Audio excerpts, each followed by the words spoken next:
lead by an inning. Insiders fighting for insiders. Time to stop. Insiders fighting for insiders. More of insiders fighting for insiders. Time to stop.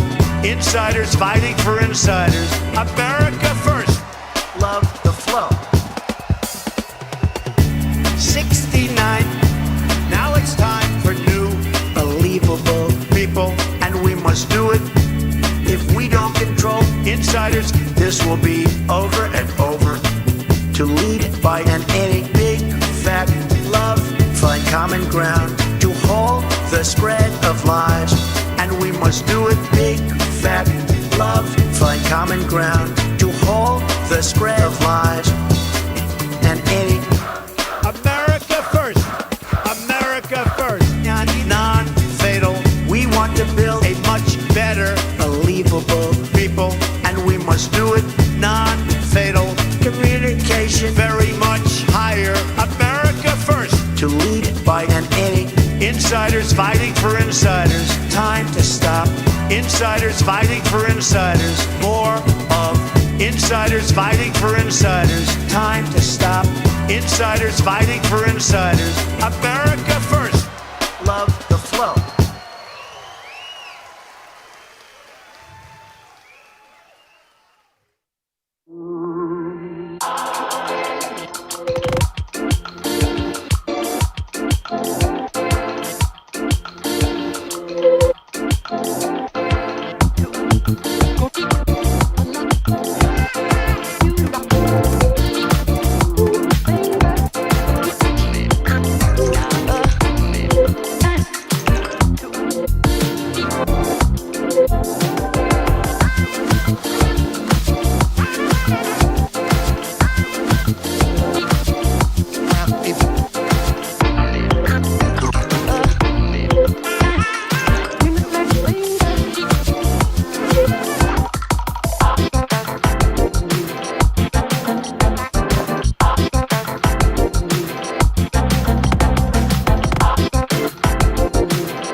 Enough's enough.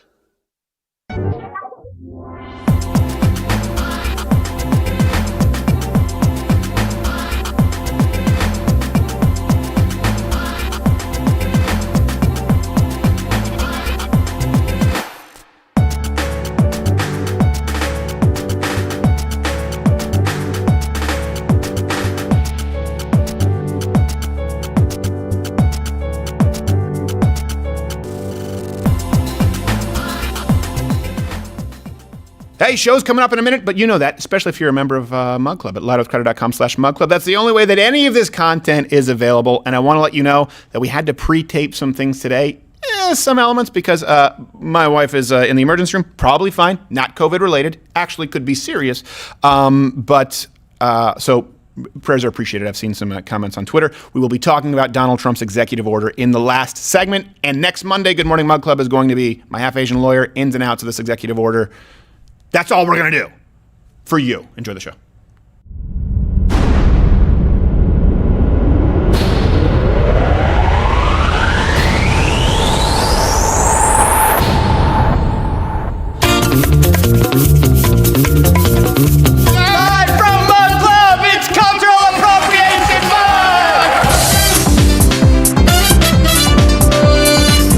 Welcome back to Cultural Appropriation Month.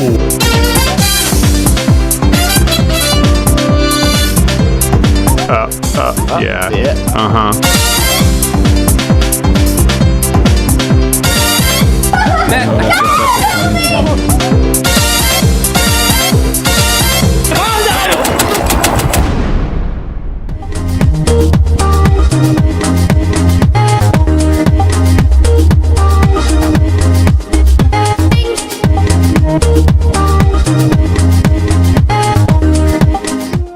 Louder with Crowder Studios, protected exclusively by Walther.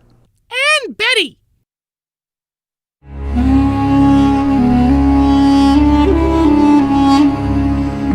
Samson, I just don't understand why you won't tell me what would make you as weak as any other man. Okay. What? I repeat, what? Is that of course, why would I tell you that? Oh, you don't trust me? Is that it? Is that a serious question? Of course I don't trust you. The last time we went out for Drink Tuesday at happy hour, you said, hey, what would make you as weak as you remember? What would make you as weak as any other man? I said, I don't know. We had a couple of daiquiris and you know what? If I wake up tied in fresh ropes, lo and behold, the very next morning, tied with fresh ropes. They still smell like new ropes. That was a sex thing, Samson. Oh, it was a sex thing. Was it? Was it a sex thing? Because I don't remember any sex as part of that thing. Oh, while we're on the subject, hey, next time, what would make you as weak as any other man? Why don't you trust me? And I tell you, if someone were to tie my hair in a weave, I would lose all my power, and I wake up like this.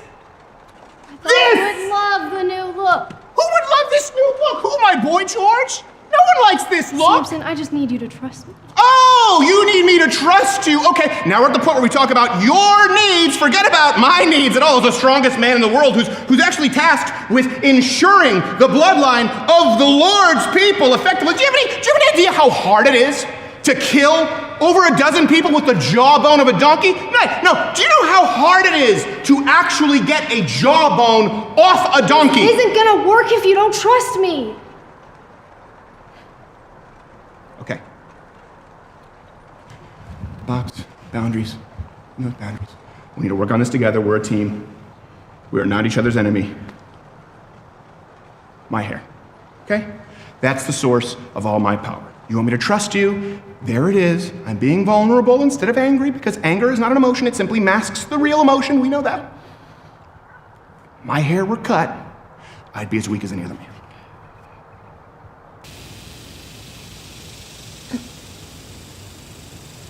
Shit.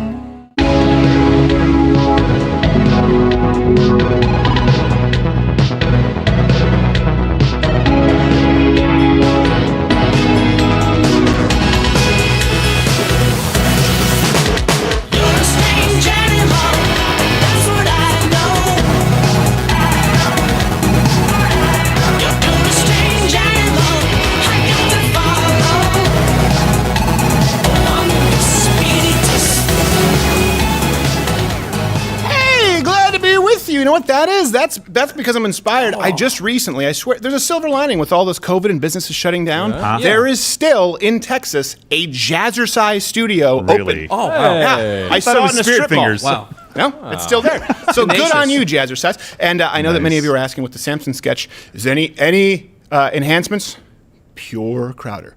And it doesn't happen by accident, Cuomo. Right? We have that in common. Dinesh D'Souza is going to be on the show today. huge. Which I very much enjoy him as a guest. My half-Asian lawyer, Bill Richmond, is here. Yo. Quarter Black Garrett, how are you, I'm sir? very disappointed in my community. Oh, no, yes. don't like leading it with this. Oh boy. No context wow. yet. Just right to the racial division. I gotta get it on my chest. Okay. Inappropriate. I wish we didn't do this live to tape. And Gerald A. is here. What's the wine of the day? One of the day is Dow Reserve Cab. Giant etched bottle. Oh, It's kinda Dow nice. Reserve. Yeah, By it's the fantastic. way, rallying. I see what you did. there. Yeah. It's a horrible start to the show. Question of the day. Does it seem that Governor... We're going to be talking, obviously, about what's going on in Minneapolis, and we don't have all the info yet, but I also want to talk about Gretchen Whitmer, and if you think she's going to be the next AOC, also if you believe that she is actually evil. Spoiler alert. Yeah. Not a question.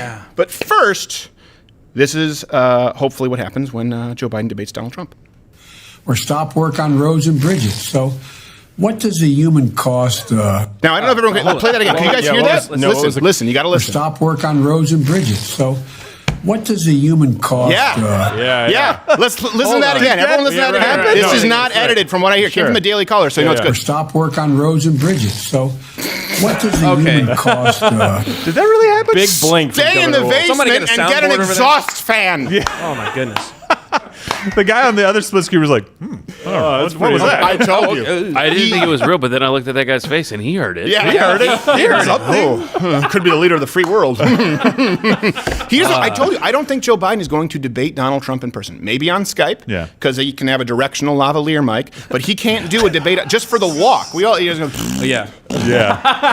never know when you're going to get the walking farts. You know? We did You're lead right. this show off with farts. Yeah. Just want to make sure that you... knew what you Because I signed know up we're going to for. be talking about Minneapolis and all this cruelty and all this Right. division. So, we figured that we would just sort of pave the way a little bit, throw you off the scent with Joe Biden farting. Yeah. Leading the news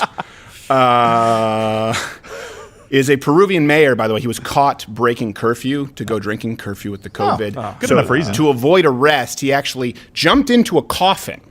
He jumped into a coffin and he pretended to be dead from the coronavirus. Wow. I like this guy. It didn't work. It's creative. Just to be clear. It's very creative, though. I mean, Sir, we saw you. points. And this is why I have very little respect for Peru. That's ethnocentric. Okay, so it should be noted that he did, though, allegedly find some inspiration from a retro, and they're doing this a lot with films, a retroactively COVID-sensitive, friendly re-edit of My Girl. Let us pray in silence. Want to go tree climbing, Thomas J? His face hurts. And where is his glasses? He can't see without his glasses. Put his glasses on. Put on his glasses. By the way, the death certificate reads COVID. Oh, wow. Yeah. Okay. Even with the stings. You would think it was the bee stings. Right, No. right. No. Turns out he's just a cinephile. Yeah. No. The bees have the COVID. The bees have the They COVID. did. They spread it that way. Just like that crappy film with Mark Wahlberg. What was it called? It was The Bees and the Wind? I don't know. Oh, yeah. Happening. That happening. Happening. I blocked that out. You should. Really bad. Turning to science, because we are the party of science. Oh, now. yeah, of That course. is by the way, that is absolutely true. There's no way May 28th, 2020, anyone can argue for the draconian lockdowns that we have seen in this country based on science or data. That's it. You guys are, that's it. You're It's done. Yeah. Yours is based on emotion. People who say we need to ease into reopening and do it in a responsible way. That's the party. That's the ideology of science. That's it. You're done. Everyone loves the winner. That's us. No one likes the loser. That's you. Turning to science. That's it. Glad you defined that. Some women, they're just so whining about this. Texas is reopened. Shut up. I know. Just shut so up. done with it all. Am I angry? Yes. A little bit. So in science, some women now, they're actually using virtual reality headsets to make the process of birthing their baby more bearable. Yeah. Coincidentally, Gerald's wife does the same thing during sex. Yes.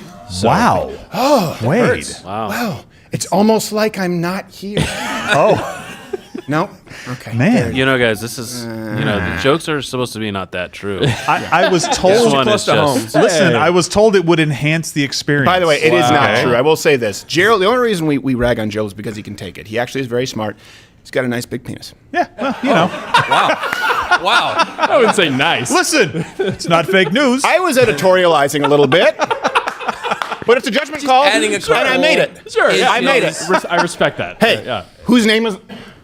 That would be I you. can add yes. nice That's a as a good point. descriptor That's a good point. to Gerald's It's nice. rotund You're nice penis. for doing it. Yeah. There we go. What can I say? You're a good guy. This is the moment when we get labeled as fake news. Pinocchio. No. Actually, This yeah. is what does it, Yeah, Bill. 10 Pinocchios. They're going to be like, see Pinocchio? you. See Gerald? Not the same size. Not at all. the same size. I think it was labeled fake news when his wife said, "Don't worry, it happens to lots of guys." So, Wait, what? we have... He agreed to it. I don't like the direction of my life right now. Finally, we do have some sad news to get to, and this is, I say sad.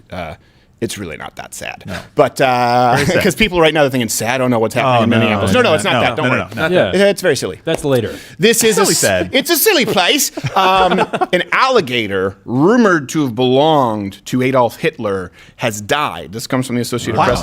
Though the zoo noted that animals are not involved in war politics, and it is absurd to blame them for human sins. Tell that to Adolf Gator.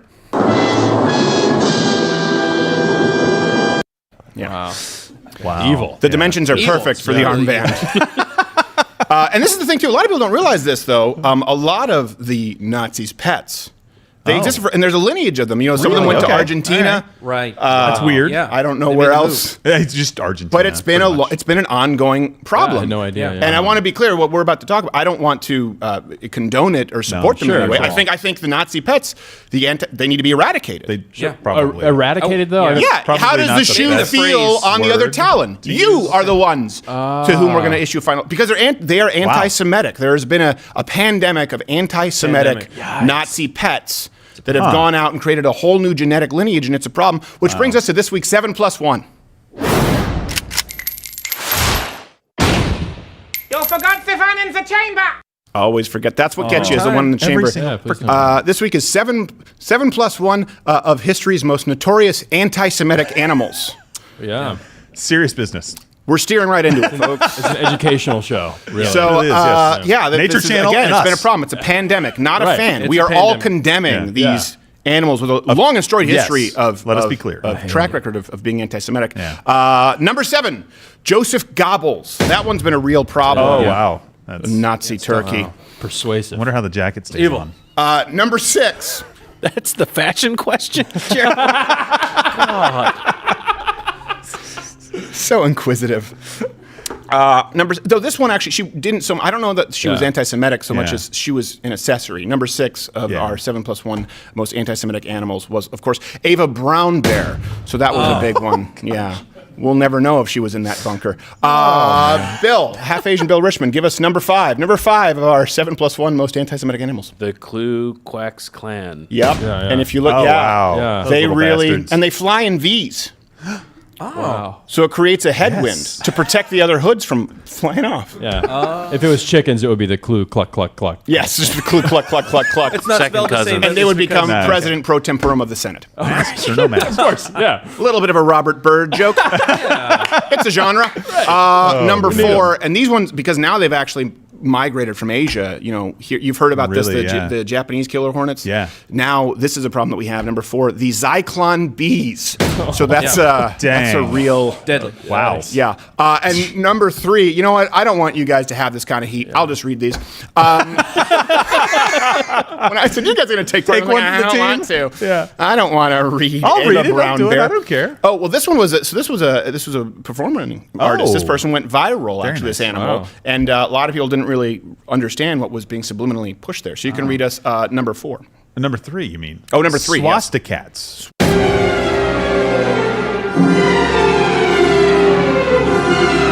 Yeah, that was Wagner. It was. Wow. Ah. He's staying on brand.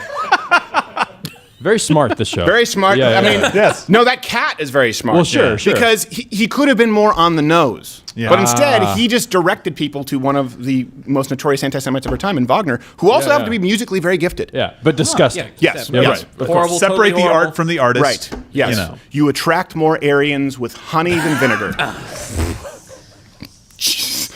Oh, man. Number 2 in our 7+1 Most anti-Semitic animals throughout history, and this, some of them they travel in. You have the Ku Klux Klan; they travel in packs, right. And then sometimes you have your lone wolves, which are or lone wolf, I should say, plural lone wolves. Lone wolf, it's a problem as well. So who can forget? You remember the infamous Stormfront anteater. So that's just, but he acts. He acts alone. See this? That means lots not of body art. welcome. Is that a polar bear? I have no idea. It's an anteater. Oh. Yeah. Get your, you don't know. Eyes they eat them before they can grow old. Look, if anyone knows they're animals here, it's me, all right? Yes, very bizarre animals. You just proved it. And the number one most anti-Semitic animal that we could think of course, was the Gestapopotamus. So that one was pretty, that was That's a very real photo. accurate. It looks like we hired a hippopotamus. It does. It looks like Archduke Ferdinand. Why is he wearing that like spiked helmet? It's like the wrong war. Well, look, I don't know. It's a carryover. At a certain point, you're running out of ideas. And our plus one most anti-Semitic animals of all time is actually Congresswoman Ilhan Otter.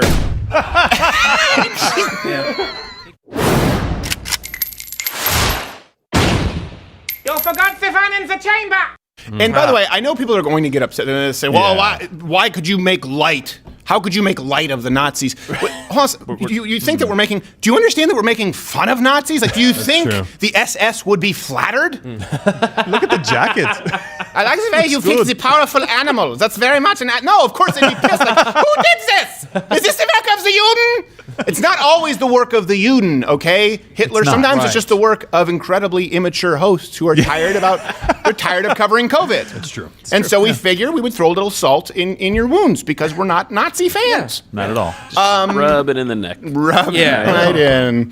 How mad do you think they were, the remaining Nazis, when they saw the land speed records? Just being Yeah, obliterated. superior. It's like, really? Because the top 20 fastest people ever disagree. You're not even close. Yeah. You're not even on the same track. You're still warming up behind the blocks. Gosh. My point is there's a strong argument There that is. Germans are an inferior race. Who's the winner of our trivia contest from Winner last is week? Off the Hook. I'm not going to say that username. Yeah, I don't know. You're right past that. Oh, wow. He answered correctly. Steven Crowder's a piece of shit. Oh, from the answer from last week. He Well, says I don't that, know if we I would give him a gift. I don't know if I would call that correct. Correct, yeah. Well, I mean, it's Answering correct. a little bit. Accurate. Maybe give it context. What was the question, right? Yeah, I don't know what the question is. I feel like we should be including the questions.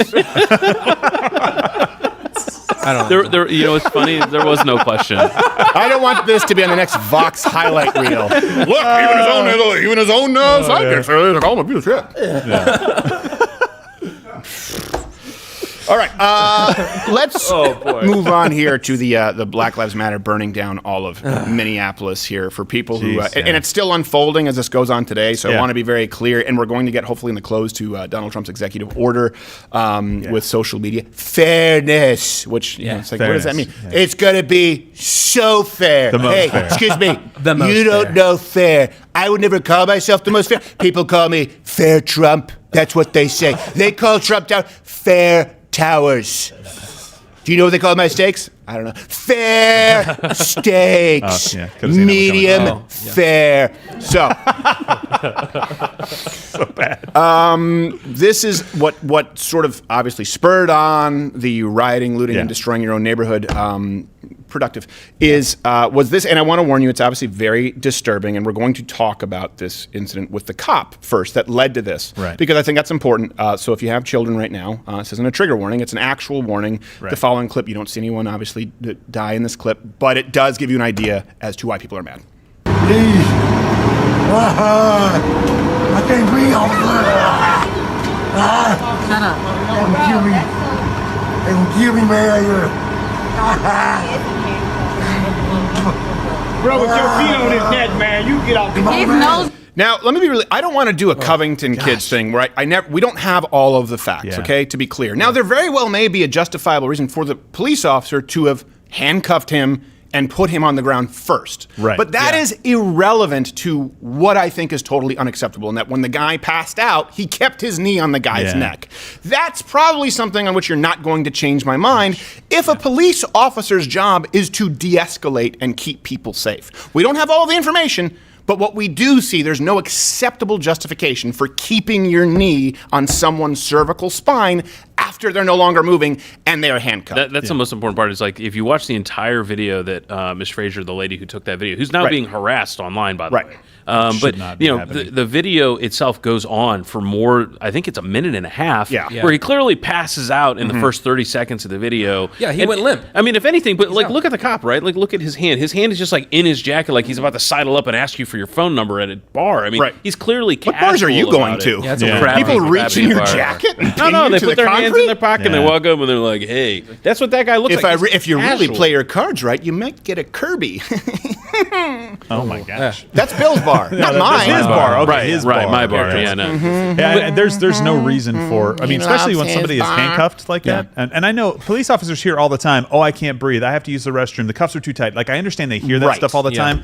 That does not excuse what we just saw there. Right? No, there was no threat to those. Well, it doesn't officers. excuse. And I will say this: just like obviously you can't tar all black people by the actions of these horrible people. Now, granted, that's more than one lone cop. You're talking about hundreds, if not thousands, and then tens of thousands of people on Black Twitter, which is an interesting subculture right now I hate to say, unfortunately, breeds more racists when they're encouraging looting. But again, we don't have all the facts. It could not be less relevant as to why people are upset. Yeah. And I think that the cop is wrong in that, and he was fired. We don't know what the charges will be. It's not like a Darren Wilson scenario where Mike Brown was reaching for his gun and was punching him actively. Yeah, very and there was an altercation. It's not even like what was his name, Aubrey, that just happened, where the guy wasn't under control. He reached for the guy's gun, right? And then the guy shot the gun. So there's two people panicking. This is something that I want to make. This is why I'm against female police officers. Let me explain here. What you are seeing is panic. What I want and what we need with police officers, and some do meet these qualifications, but not all of them do.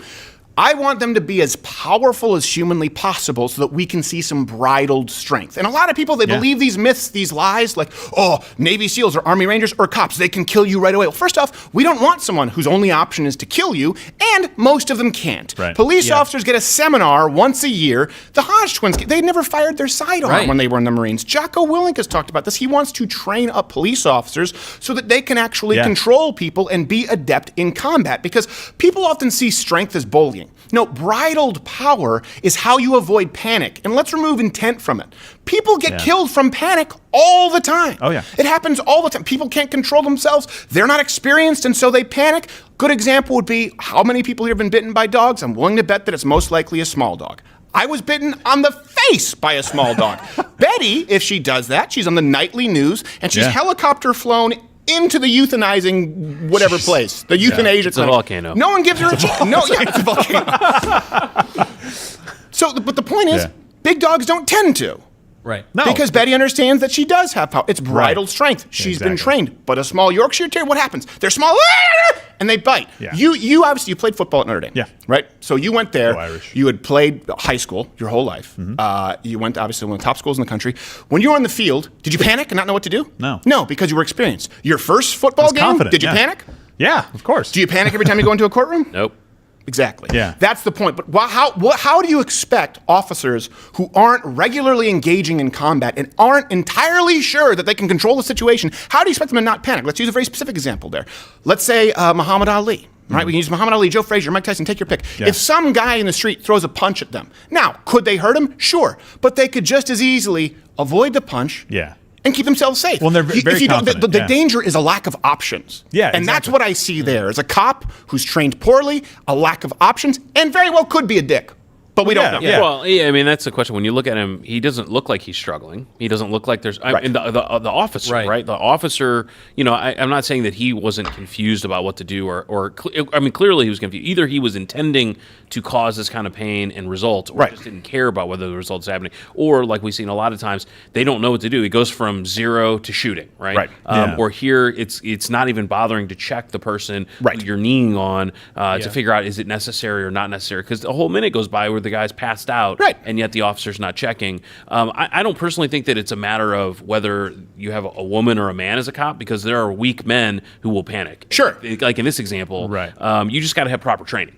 Yeah, but that being said, I mean, if you look at the strongest women in the military right now, they still have to do a dead hang instead of pull-ups because there's a difference in strength. That's they don't have to. They are allowed to. You should just make it equal. Most women have to. Most women couldn't do the pull-ups. But that's what I'm saying. Most women don't. So you just make the test equal. Yes. Oh, yes. Exactly. Right. I'm saying if you can meet the test and the qualifications, and part of that test should be combat. Yeah, but part of that test should be subduing an unwilling opponent, or you don't get to be a cop. Yeah, exactly. You need to have the confidence to be able to do this, and it seems like the cop is probably used to kneeling on suspects back when they're on the ground. It's a great way to pin them down and to keep them from moving. But the guy's already handcuffed. Yeah, this is what you do when you're trying to control a suspect. I don't know that and maybe cops out there that can. I don't know that you're in much danger when somebody is lying flat on their stomach with handcuffs on. Right. Especially when you're in close proximity with 4 other officers around, or 3 other officers, whatever the total was. Like it just seems like just a gross negligence. Yeah. Can I just jump in real quick with a point? I did not realize this because I read many articles about it and then watched some of the videos this morning. Is that actually one of the officers that was there is Asian? Yeah. He's clearly very East Asian. Yeah. I know. And yet all the articles say 4 white cops were fired. Right. Yeah. For it's easier to say that. But there's definitely the something going on here where it hasn't been been accurately told yet because we don't know everything. But you are right. And I was disappointed. Asian cop could have used the dim mock. Just pass out. Yeah. Exactly. No one gets hurt. No need danger. So this, of course, led to obviously the natural response, which has been taking place. Burning shit down in your own neighborhood. Here you go. Dang. It's a COVID sale. Apparently, she couldn't loot Bed Bath & Beyond. Lamps. Right.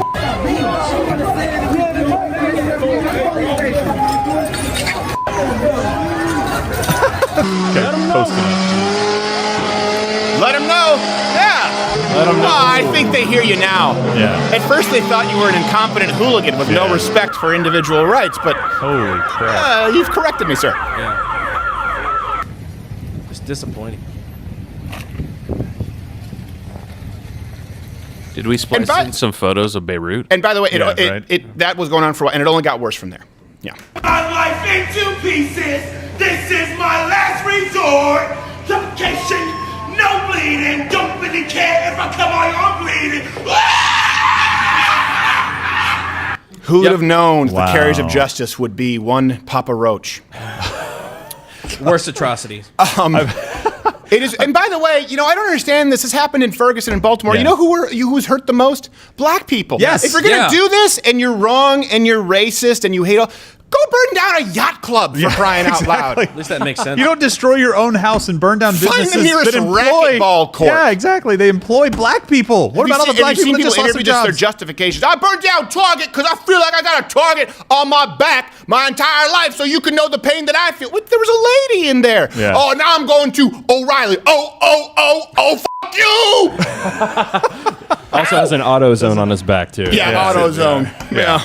Mobs, I guess, don't travel well. I guess that's why they just wherever they form, they just destroy. And by the way, does anyone else notice? I know I'm going to sound conspiratorial, but right before 2016, the election, that's when Black Lives Matter came up to crescendo. We had Baltimore. Then it kind of, remember we were talking about this a few weeks ago. Like it kind of disappeared. Yeah. Right back. We went from impeachment, right, Russia collusion to impeachment, and that was failed. Then we had to keep COVID as the biggest pandemic our globe has ever seen until now, and this will probably also be included into election. It is remarkable to me that it always seems to come up coming into election. And I just want to know, how does this help anybody? And something I want to be clear about.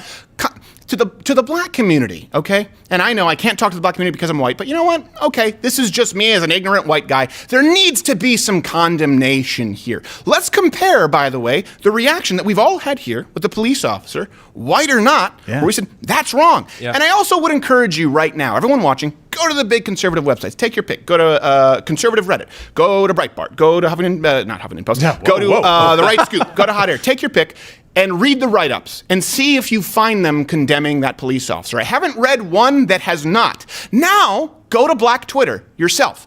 There are tens of thousands of people saying, this is what you get. This is actively calling for And when they ask for white people to condemn shooters who happen to be white, who, by the way, aren't doing it in the name of whiteness, we've all been, sure, no problem, we can condemn them. These people right now, and these people, I mean the people who are burning things down and starting the hashtag All Lives Matter /Black Twitter, they are hijacking your entire race of people. We need to see condemnation from leaders in the black community. I've been watching CNN all day, and they're going, well, of course, we want it to be peaceful, but this is why. No, there is no but this is why. No. I mean, we got check marks calling for this, encouraging this, saying this is a good thing, like it's altruistic or it's righteous. This is not good. This doesn't fix anything. It just destroys their own stuff. I say don't give them federal funding to fix the city. Right. Just leave it. Let it be that way. That doesn't make any sense. But where am I going to get my alternator? Hold on. I mean, I done burned down O'Reilly's. You saw that shit? people not getting funding because some people made a problem. That's like saying, well, if you have a certain number of murders in your city, we're not going to fix your highways. I mean, it ultimately comes down to why should other taxpayers pay for their city to be fixed? Because it's not the rest of the people that did it. He's saying the other people. I'm saying that city let this happen. They let it happen, so they shouldn't get fixed. Why do you think the city let it happen? What do you mean? Why did I think the city let it happen? How did the city let it happen? What about you're talking to a lawyer? Yeah, that's true.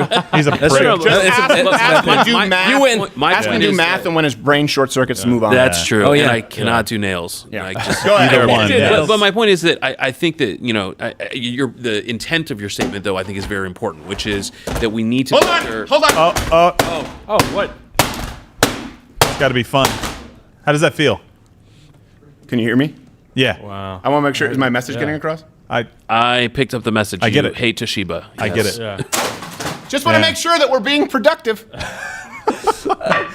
Go ahead, continue with your argument. So the point that you're making is who are we going to punish here, right? And we need to punish the people who are actually doing wrong. Yeah. And to the extent that there was folks who were letting that happen. And it's true that there's probably a lot of people outside of the community that came in, because that happens all the time during riots. They'll come out, well, you're right. come into the place that... Right. And so ultimately the question is like, okay, so if, in the same way that we think reparations are wrong because you're punishing people who didn't actually commit the wrong, I do think punishing the rest of the city because, let's say 5,000 people were participating in that riots, right? How about this? I think maybe you're miscommunicating here. No state funding at all to that city or federal funding. If the city, the municipality wants to spend it, sure. If the taxpayers say we want to fix our city, sure. But the rest of people in the state shouldn't. Yeah, that makes sense.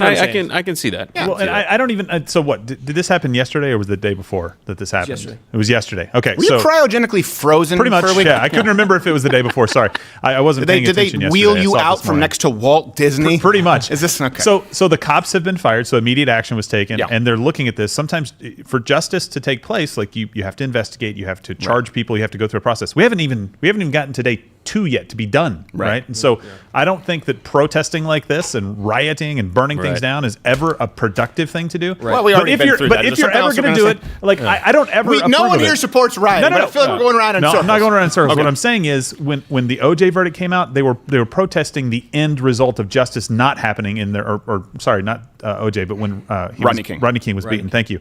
They were protesting that. Nothing has happened yet. Right. Nothing, like this could be taken care of. Yes. Okay. Well, no, they're saying it's too late offense. because someone was killed, and I understand that. But if we're talking about a system that is stacked against you, you do need to let the system work and see what happens. I understand that point, but they would say, well, one life lost is one life too many. And we agree. But that doesn't mean that the entire system is racist. You could have one racist cop. All right. We'll keep following this. And I just really hope this doesn't end up into a Baltimore and Ferguson. I really do. And you know what? What's really Black Twitter, and this is, we've talked, you've spent some time there in Black Twitter. It's scary. A quarter of his time in Black Twitter. Here's what I hate. This right now will breed more racism, guys. Yes. It breeds more racism. You are perpetuating, meaning you, not all black people, in case you're going to try and hang me on that, and I don't really give a rat's ass at this point, you people who are doing this and looting right now and burning down Target to a crisp, you are going to create more racists. You are perpetuating a negative stereotype that the people you hate might use to commit you, to treat you in a subhumane way, to commit acts of crime against you. Do you understand that? Black Twitter, when you go, this is what you get, you're breeding more racists. And you know what else you're breeding? You're breeding more division in your own community because you're burning down your own shit. Yeah. So black people who own that AutoZone or people who live in your neighborhood, I saw that white lady stealing lamps. Good, she's of the people. She's not racist. We'll give her that. She's willing to participate. Those people are going to be fed up with you if you start burning down their stuff. This is what happens. The hate breeds more hate, right? What happens is, oh my gosh, this cop committed a horrible act as far as we know thus far. Then what happens is someone commits another act of violence against somebody who had nothing to do with that cop. And that person goes, what the hell? Then they bring out their gun to make sure that their business, their place of work is no longer attacked. And guess what? They shoot someone else. Then that person's family. And then it ends up being West Side Story with Natalie Wood on a boat with Robert Wagner. My point is, it doesn't end well. We should know better than this. And you can say that's racism. Yes, it's racist to say, hey, Don't abuse black people when you're a police officer. Don't kill and black people don't burn down your own stuff. Yeah. Please, black people in this community who are doing it, and white people don't burn down your own stuff. Well, you know what the story is now? The story is now the looting, right? That's what you're seeing on all of these things. You just distracted from the problem that we all needed to focus on by Twitter doing this. completely forgot about his name. Yeah. What's his name? You can't see it. It's all just riot. Looting, rioting, Everybody forgot so much misinformation. All right, speaking of things I don't like, I wanted to talk about this Governor Gretchen Whitmer. Why'd I have this here? Yeah, I just cut my finger from breaking the Toshiba. Did you? At least we should have broken a gateway. Is that still a thing? No, hopefully not. Hopefully not. Dude, you're getting a paper cut. That was Dell genre slogan humor. That's great. That guy ended up going to jail. So Governor Whitmer, I want to know your opinion on Governor Gretchen Whitmer, because I will say this: I can't stand her. I think she's the next AOC. She's just a different coat of paint. A little older. She is absolutely the worst governor in the country. Very dangerous, very wrong, and I would say evil. And I mean that because she's actually stated motivations here. I'm not falsely attributing motivations. She has stated motivations, which to me are so disturbing. It's almost like she's saying she's the female social justice warrior version of Donald Trump, and that she says the inside parts out loud. Yeah. You're like, no, abortion is safe, legal, and rare. Up to 9 months, always. You're like, oh my God, you're not supposed to be saying this. Is it because I'm a woman? No, it's because we hate you. So let's go through the reasons why Governor Whitmer is the worst governor in the country, and I want everyone else to know because she's obviously auditioning for VP right now. Despite she doesn't want to politicize the issue. She's making her decisions based on science. And Joe Biden, pick me. Let's go through abortion first. Again, to go through the radical agenda that we see from Governor Gretchen Whitmer, my home state, which I don't even recognize anymore. She actually thinks that abortion is what makes America great. Right, she has that hat right there. That abortion is what makes America great. And if this were a gaffe that were made by Donald Trump on the other side of the coin, she said that abortions actually had to continue under lockdown because they were, she said, life-sustaining.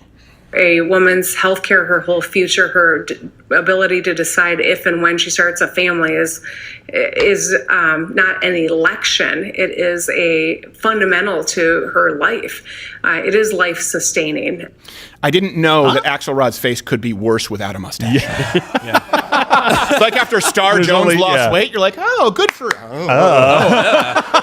and I was getting mad when we played that because we always have a watermark. We try and give credit when we run clips. I'm like, guys, the whole screen is a watermark. It just says the Axe Files. Life-sustaining. So keep in mind, this is why it matters. Context matters, kind of like the tweet questions. Let's fix that going forward. Elective procedures weren't allowed in hospital. Yeah. Right?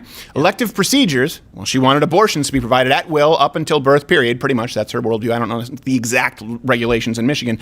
Elective procedures included things like knee replacements, hip replacements, serious reconstructive surgery on your joints and ligaments. Those were elective, but abortion is life-sustaining, which is, to be clear, she actually plays this game as governor. It's called the antonym game. Where she says something and she means the exact opposite. It's like opposite day. Life-sustaining means murder a baby against their will. That's opposite day, man. I was trying to be more clever by saying antonyms. Oh.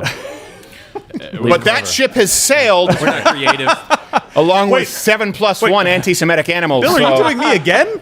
No, you trying to take my job? I thought you were really right there. I will say I don't use this word that often, but I think she's a fascist bitch, and I mean that. Not everyone, just her, because before we get to the lockdowns, she outright tried to ban all vaping, by the way, in her state until a judge suspended the order. It went to a higher court, and I think she wants to bring it to a Supreme Court in Michigan. That's the hill you want to die on? And by the way, she still wants tobacco-flavored vapes to be available because people don't like them. And tobacco is a flavor, by the way. They're not extracting it from leaf of tobacco. They're just putting in old sock juice so that it tastes disgusting. And she doesn't want the gummy flavor to be out there because she knows people will enjoy it. I was in Michigan, and gas stations had these empty shelves. I said, what used to be there? They said, oh, those were our vapes, but the governor said, so we can't have it now. I said, so what happens? Like, people just buy cigarettes. Which is worse. We go backwards in here. So one of the justices actually wrote one of the opinions that she was just like, I have to write this. She was like, I have no idea how the judge has tried to link vaping to COVID, but she did. Yeah. And she did in her report saying, she's trying to tie it to COVID-19, preparedness and taking care of that. She did it long before COVID, and now she's trying to tie it in. Yeah, It's like she's trying to tie it in change. now. It's like, wait, you were trying to study the mating patterns of the Ku Klux Klan, and you got no grant. And they go, no, we're trying to study the Ku Klux Klan mating patterns in relation to COVID. In relation to COVID, right? yeah. Well, the justice actually wrote, you see this with her. If you give her an inch, she is going to try and take a mile. Yeah. And try to push her policies no matter what she has to do to cover it. Yeah. And I was like, wow, that's pretty severe from the justice. That try to say she has like a 70-something% approval rating. Yeah. Like, what? Almost no governors have a 70% approval rating. Just the smokers, the vapors alone would bring your average down. and the barbers now. And isn't this something where we can find common ground? Like libertarians, people who don't even necessarily use nicotine products or vapes because you believe that people should be able to put in their own body whatever they want. And the left because you guys love your drugs. Shouldn't we all be able to find some kind of common ground here where, a governor shouldn't be able to ban vaping? And by the way, there is a relation to nicotine and COVID. They're conducting a clinical trial because it seems to actually drastically reduce your chances of having severe COVID. Oh, really? I can't. We're not supposed to talk about it because smoke it'll be kills it in your fact-checked lungs? on the YouTube. But no, what happens is it actually downregulates the, I think, ACE2 receptor. So it happened in China. It happened in China. That's why our deaths are so low. It's all the smoking. They went to zero. It's the highest percentage of smokers, I think, China in the world, or one of them. I think it might be Okinawa. We could have to ask our resident Miyagi Okinawan. So they noticed that it's like something like 30-40% of Chinese people smoke, but it was like a very small number of COVID patients who smoked, and most of them were asymptomatic. So then they said, let's find another population that smokes a whole lot, France. And when they saw people who smoked, again, far lower than the population, and now they're actually conducting a clinical trial, I think it's a trial, not even a study, on nicotine's effect on COVID affecting those receptors in your lungs. And by the way, they always have to say, by the way, don't smoke. We're not saying smoke cigarettes. Right. Separate nicotine from cigarettes. Right. We can do it with pot. People tell you that it cures everything from SARS to AIDS. Can we admit that people have smoked for a long time because there's some kind of a benefit? And if we can remove nicotine from inhaling tar into your lungs, maybe it's something to study. Anyway, I got off on a tangent. I think it's just the natural social distancing caused by people smell like shit after smoking. Yeah, everybody just... Nobody wants to be around you. That's true. I do smoke cigars. A couple of years ago, your dad and I were walking up and we saw some people smoking. He goes, you guys are still smoking? Really? Man, I thought that was done. Joke's on him. The governor, like, joke's on you. Governor banned vaping, so now it's back to Chesterfields, bruh. Wow. I didn't know people still smoked anymore. I didn't know Chesterfields was still a thing. Ask Ronald Reagan. He did their ads. So here's another thing. While we're talking about the draconian measures that have been taken, the lockdown orders. And they're worse than you think in Michigan. I even just found this up because of our brilliant researcher, Reg, the Beast. I can't take credit for this. She had, obviously, to start with, the most strict lockdown orders in the entire nation, banning the selling of furniture, paint, garden plants. Here you go. Big box stores will also have to close areas of the store that are dedicated to things like carpet or flooring, furniture, garden centers, plant nurseries, or paint. Now, it should be noted, some think that she has an axe to grind because Rent-A-Center was after her Lucky Charms. And apparently she only has Guess Who characters from the board game signed behind it. The signing stuff has been Is your character crazy? No, just unsightly. It gets worse. And by the way, don't worry. You can still buy liquor and weed in Michigan. That was never in danger. Yes. But forget trying to get a fern. I know, right? Well, and a lot of people even made the point, like, what if you grow your own food? Right? What if you're somebody who's sustains yourself? You can't go buy the stuff that you need for. What if you have a child and you need to buy a car seat? You couldn't buy the car seat at the time. Toss some cannabis his way. He's not going to know the difference. Yeah. The hell does he care? He's going to give him the munchies. What are you talking about? I don't know. No, I think they always have the munchies. Yeah, I don't think that's the most negative effect we're concerned with. No, I'm just saying if you're actually administering cannabis to a baby child. No. That's not what I didn't mean for the baby eating patterns. I thought you meant for the person growing their own food. I'm like, they're still going to be hungry. What's the matter with you? By the way, I don't care if people want to grow their own cannabis in Michigan. It's legal and people want it. Fine. But don't tell people they can't go to whatever. I was about to say Bureau Anglo, which is a Canadian. Nobody's going to know. Johnny that name come in. He knows what I'm talking about. Every now and then I reference things and I'm like, oh, this is America. That's right. But no, you're absolutely right. So here's something else that's important. It's not everyone's a hypocrite, but this is a different level where she banned obviously travel to second residences. And to keep in mind context for people who don't understand Michigan, you have people who don't make a lot of money, people who make middle class, upper middle class income, sometimes less because they have basically shacks, cottages that have been passed down for generations in their family.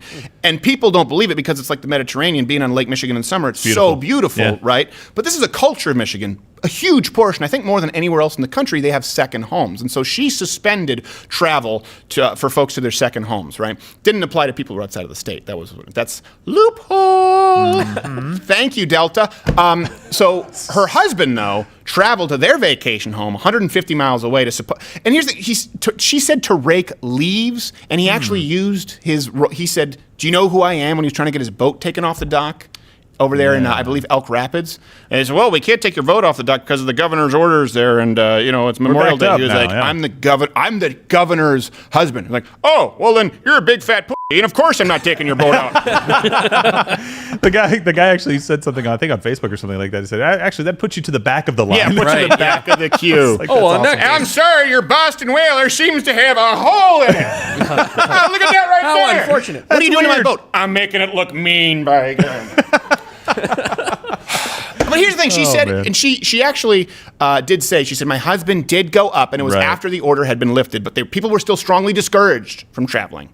She said, my husband did go up just to rake leaves. Why?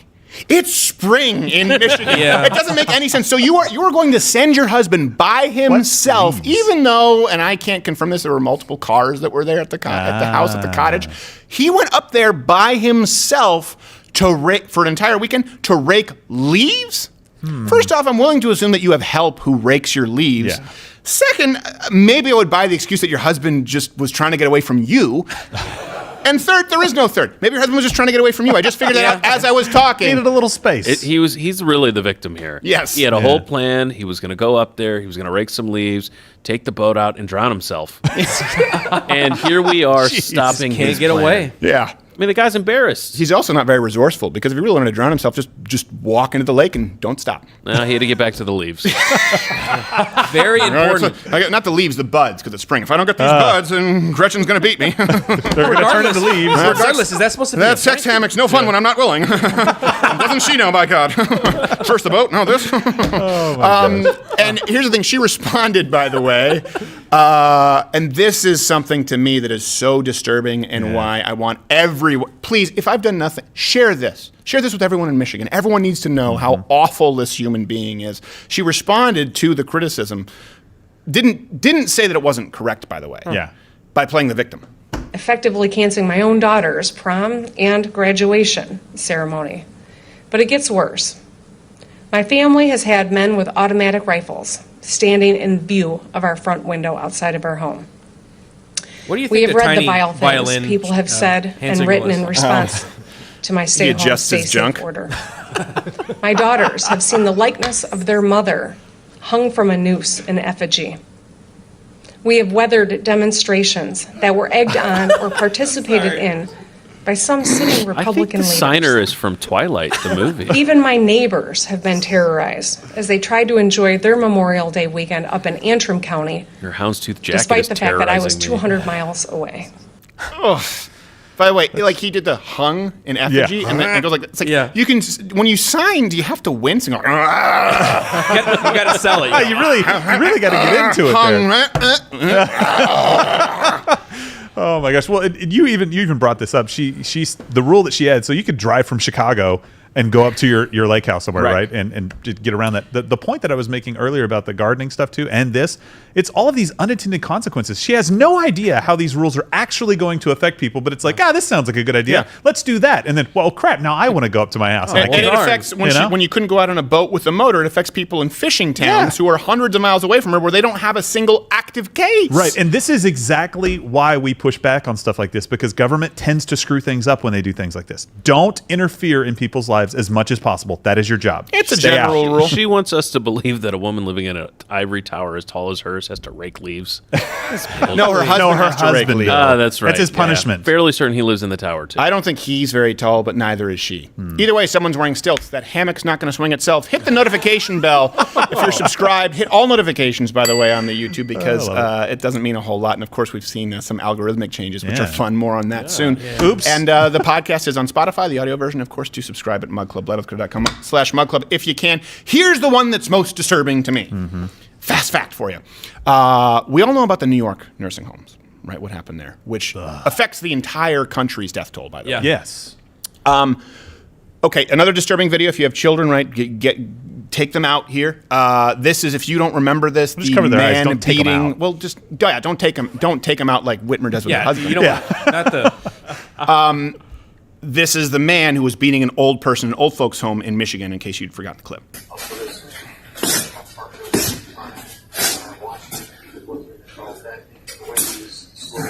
Okay.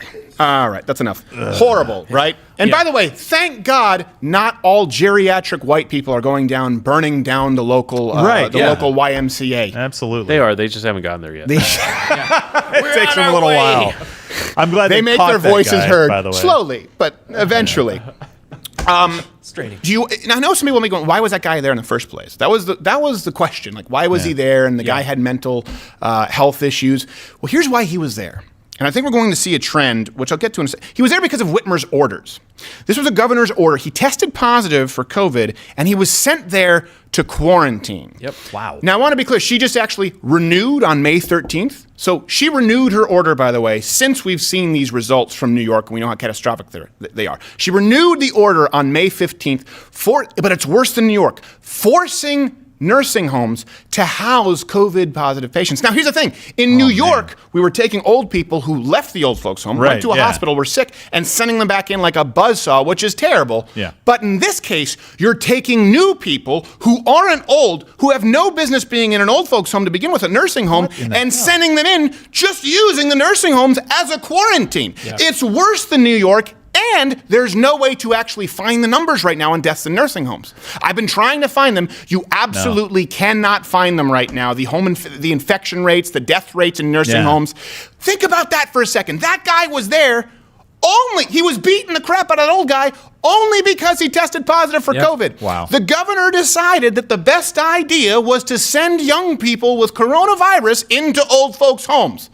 How much do you want to bet they're cooking the books right now? And that's why we don't have the death rates. That is just, I mean, I did not realize that that's why he was there. I thought he worked for the old folks home or something like that. No, maybe he tested positive or something. Yeah, no.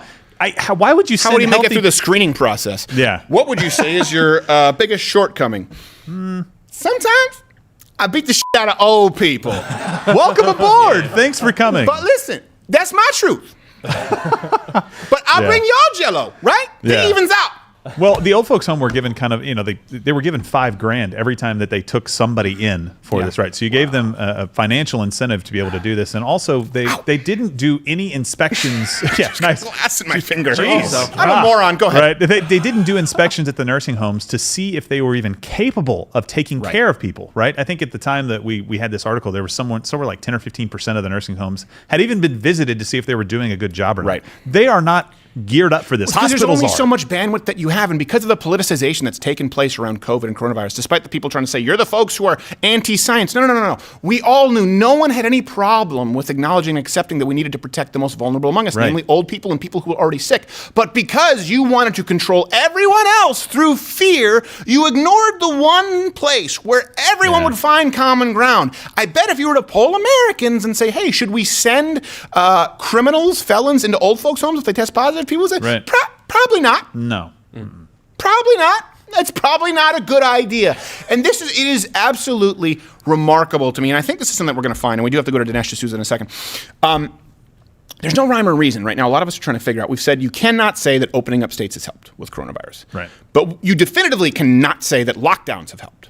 So you go, hold on a second, Florida's doing, and New York's doing badly, and then Texas is doing well. I go, it doesn't seem like lockdowns have that much an effect. Why are certain states doing better than others? And it doesn't seem like urban areas are the only factor here, because Texas has a lot of big cities. Here's what I think we're going to find out. Now that we see what's happened with Cuomo, and once we get the accurate, and there should be an investigation, by the way, into these death rates, these death numbers in Michigan with old folks' homes, I think what you're going to see is go, history. We'll look back on this and go, that's because of horrible actions from individual governors. I think the delineating factor here is that one state said you have to take sick patients into the old folks' home. Another state said you have to take not even old folks who are sick into the old folks' home. And Texas said, you know what, wash your hands and be responsible. Yeah. And Florida went to the marketplace. Unreasonable. Yeah. So it's remarkable to me that no one is talking about this because we should be trying to find solutions at this point. We should be trying to look at the data, and the people who accuse us of being the party of anti-science, well, Governor Whitmer, if you're science, why don't you release the data? Yeah. Why don't you give us the numbers so we can make an educated decision? Oh, I understand you're too busy helping your husband rake leaves and breaking out the paddle, demanding that he say, thank you, ma'am, can I have another? Yeah. She's AOC with another coat of paint. This is what happens, by the way, when you have a professional victim become governor. Yeah. This is the scary part. Imagine that person with the authority to be president. Can you think of how scary that would be? Like, what? Why'd you blow up Canada? Well, and I've gotten so much haters for having done that. And who's going to care about Saskatchewan? Someone sent me a mean letter that my daughter had to read. We don't care. How about you address the point? How about you address the science? How about you address the data? How about you look out for the freedoms and liberties that are constitutionally insured to your citizens in the state of Michigan? And I haven't said this about many people. Didn't say it about Barack Obama. Didn't say it about Hillary Clinton. I think Barack Obama was wrong. I think Hillary Clinton's an opportunist. I don't think she actually believes anything. I think Nancy Pelosi is evil. True. And I think Whitmer is evil. Yeah. I really do. When she's talking about, when you hear her talk about abortion, when you hear her flagrantly disregard people's rights and brag about it. With a smile. And condemn people who want to live in a free country and recognize the America they grew up in. And she condemns them and says, well, you know what? If you do that, the lockdown's only going to be longer. What, you think you're a mom? And if your son mouths back, you're going to give him another whack with the spoon? You don't have the authority to do that. But this is exactly what happens when you have professional victims, the social justice warrior feminist left, who get any kind of power. And how would I characterize, if I had to, Mrs. Whitmer? If you can't say it better than Jack Nicholson, then I'm just going to let him say it. I think of a man, and I take away reason and accountability. Okay, well, there you go. And we're going to be back with Dinesh D'Souza after this. Okay, that doesn't solve anything. No, we need that TV back. Dinesh D'Souza. Hang on. Oh,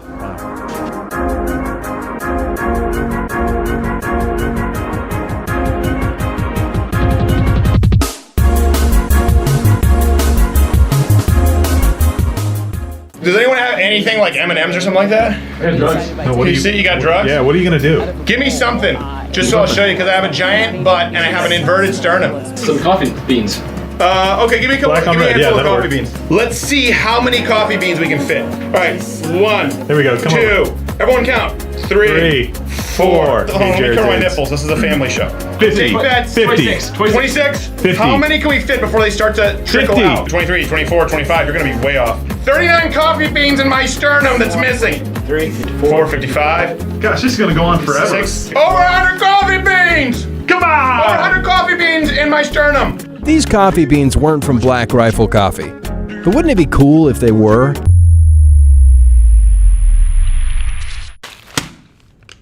Look, I displayed my sponsor with purpose. BlackRifleCoffee.com/Crowder. Enter in the promo code Crowder. You get 20% off. Listen, this is my favorite. We've talked about it. The vintage blend is my favorite. I'm a coffee snob. Black Rifle Coffee, veteran owned and operated. But the fact is they make better coffee than other companies out there. So if you want to know that your money is going to a company who cares, and I'm not going to name names like Starbucks, Dunkin', but buy coffee anyway. Buy better coffee that also doesn't fly in the face of everything you believe. BlackRifleCoffee.com/Crowder. Enter in promo code Crowder, 20% off. I'm smelling the gas.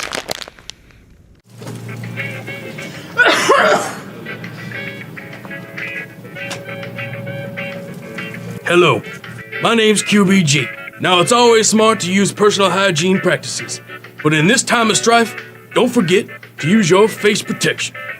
Here, I have personally drawn this Dymo graphic to demonstrate. Here, protect yourself. Mr. QBG? Where's your mask? Stop that jibber jabber. Mr. QBG can't get sick. Mr. QBG already has sickle cell. You can't get two things at the same time, fool. LouderWithCrowder.com/Mug Club. I suggest it to you, your friends, and your family.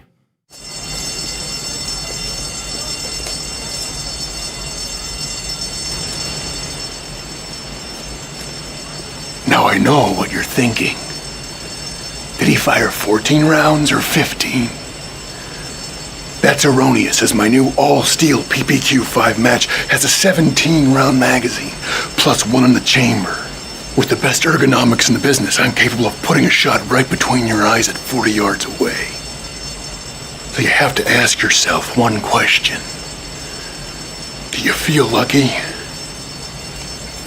Well, do ya, punk? Louder with Crowder Studios, protected exclusively by Walther. No matter what life is, always stick out. You should know. Always stick out. No matter what life is, always stick out. Always stick out. I don't know when this, at one point there was dancing was all about the hip swivel. hips. Yeah. And now it's all about the shoulder. A little bounce I in the noticed. shoulders. Yeah. And I should be too white to do either. But you are. Don't hate You the let your player. freak flag fly. Don't hate the player. Pimpin' ain't easy, Mom. Thank you for watching, Mother. By the way, really glad to have our next show on. Who's a very dad-like figure. Truly. Yeah. If your dad were very much a shit disturber in the best of ways. Absolutely. So I've known him for a long time. He's been on the show quite a bit. You guys know him. You love him. Always a controversial. I don't want to say always a controversial figure, actually, because I used to read his books when I was younger. Mm-hmm. My family, particularly my wife's parents, made her read the books. Like, they made her read all conservative books. I chose to read Dinesh D'Souza, and only recently did he become controversial to people, even though he's somewhat professorial. Like, he's not a bombastic guy. He's a nice guy and perfect nice diction. Dude. You know him. Spoiler alert! It is at Dinesh D'Souza, where you can follow him, and he has a new book coming out, available, I believe, June 2nd. United States of Socialism. Mr. D'Souza, how are you, sir? Hey, great to be on the show. I agree with you. I'm an apostle of moderation, but one who's living in immoderate times. Oh, there you go. You look angry. You were just so happy off air, and you got is that salmon colored, that shirt? Yeah. What is that? Is that salmon? Well, now that we're all kind of schlepping at home, I think you'll see a little more casual look than you normally see. Okay. And well, I'll try to be no less philosophical, though, and serious in content. I don't know if I would have taken Aristotle as seriously in a Tommy Hilfiger pink polo, but it works for you. It works for you. First off, you have the book, obviously, United States of Socialism. That'll be available June 2nd. I wanted to talk with you about something specific, Dinesh, because obviously, you had your house arrest ankle bracelet situation. We're very glad that you were pardoned. But now with Mike Flynn and everything going on, I think some Americans may be in the dark a little bit as to how these wings of, whether it's the FBI, DOJ, can be politicized and used as a tool, political weapon. What did you experience with that? And do you think that it plays into it all, Mike Flynn? Were you sort of a shot across the bow, being the first major name that I remember being pardoned by Donald Trump? Well, I'll just give you an idea of how it went down in my own case. I was literally in Central Park reading a book when a friend of mine called and said that they had been contacted by the FBI and that the FBI was asking questions about me in such a manner that they thought that they might be trying to come after me or arrest me. So I didn't have a criminal attorney. I called a film attorney. I don't imagine you had a criminal attorney because you were reading a book in Central Park. I appreciate reading a book in Central Park, and the only lawyer I dealt with was the lawyer who basically does legal work for our films. So I contacted him in Los Angeles, and he goes, "Dinesh, this is quite serious. Hold on. I'll bring on my partner, who's the former district attorney for Los Angeles." And so that guy comes on, and he reads me the riot act. He says, basically, put down your book, go to your apartment, take all valuable papers that you have in your apartment, all your financial papers, anything to do with your work, your computer, any books that you think are important, and move them into storage immediately and hide the key. Because if you are subject to an FBI raid, they will clean out your apartment. They will put everything in boxes. You might not see it again for months. If you have ongoing work, it's going to be seriously disrupted. And so I, was sort of taken. I had a kind of cold shock when this occurred. Yeah. And so I went and did those things. And that was the start of my dealings with the United States government, the case that came to be known as United States of America versus Dinesh D'Souza. Yes, that's it almost seems like a parody title. Like, the man, he just won't stop reading his books. Central Park? Sometimes Thompson Square Park? It never ends. By the way, book is euphemism for crack. We need to be very clear with the audience here, just so I'm not investigated. Well, and I got to tell you that I think that phrase United States of America versus Dinesh D'Souza is more chilling when you're an immigrant, because you don't feel like you have roots in this country, you don't have family here. So this idea that you have the full force of the United States government arrayed against you is kind of terrifying. As it turned out, there were at least a half dozen FBI agents assigned to my case. Literally, one guy was going through all my bank statements. Another guy was going through all my tax returns. A third guy was reading all my books. Right.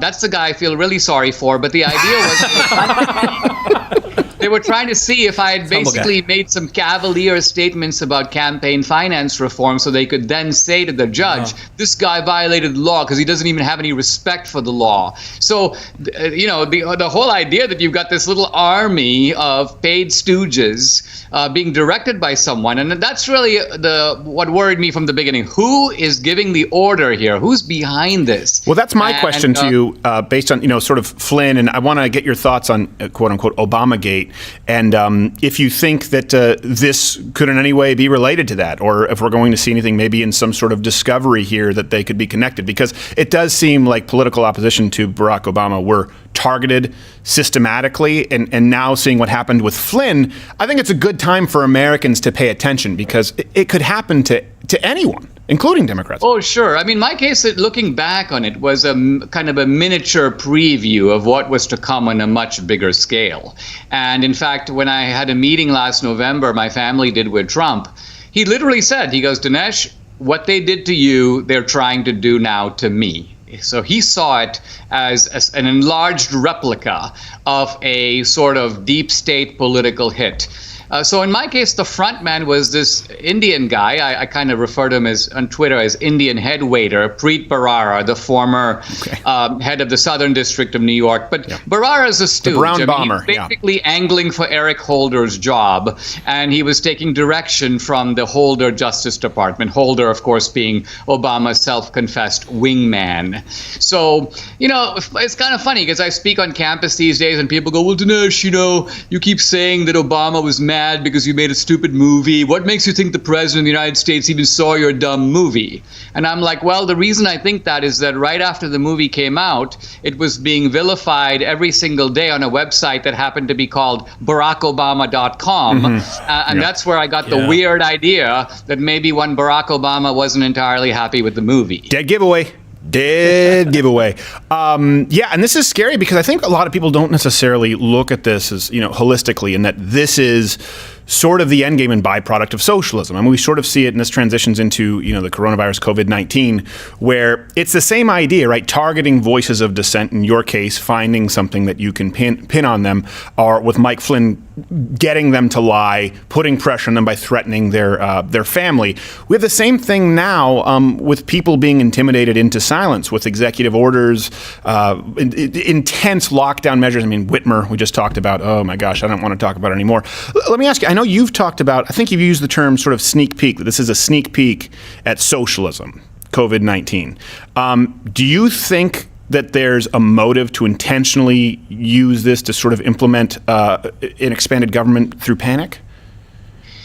Well, yes. Now, remember, for Marx, he didn't think socialism needed a panic. He didn't think it needed even tactics. Right. Marx didn't even try to organize the working class, because he thought that the socialist revolution would come automatically, that the working class would become so impoverished and immiserated, to use his term, that it would revolt. Now, that's never happened from Marx's time to now anywhere in the world.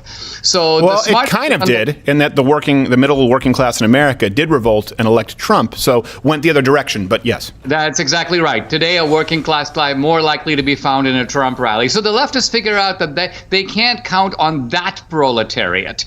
They need new proletariats. And so I think this is part of the reason why our socialism today is a marriage of socialism and identity politics, because there is genuine racial grievance. So you try to get a racial proletariat, and then you try to get the women, you try to get the gays and transgenders, you try to get the illegals. So the Democrats here are trying to cobble together a kind of multifarious coalition of presumed victim groups to produce their Democratic majority.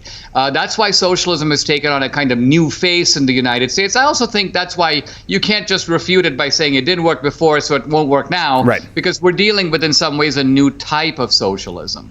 Yeah, I think that's a good point. And I also think it's tough to say, well, it didn't work then. People go, well, Marx, or they go, well, Lenin. And they point to Denmark, who, by the way, they tell Bernie Sanders, stop saying for socialists if you're not socialist. But they point to any sort of, Scandinavian socialist countries. And we've talked about that quite a bit. I think the laziest argument, and I appreciate you pointing that out, would just be to say, well, Karl Marx was crazy. Sure, but there are other examples of socialism light. Sometimes people even point to Canada, where I'm from, despite the fact that the healthcare system is broken.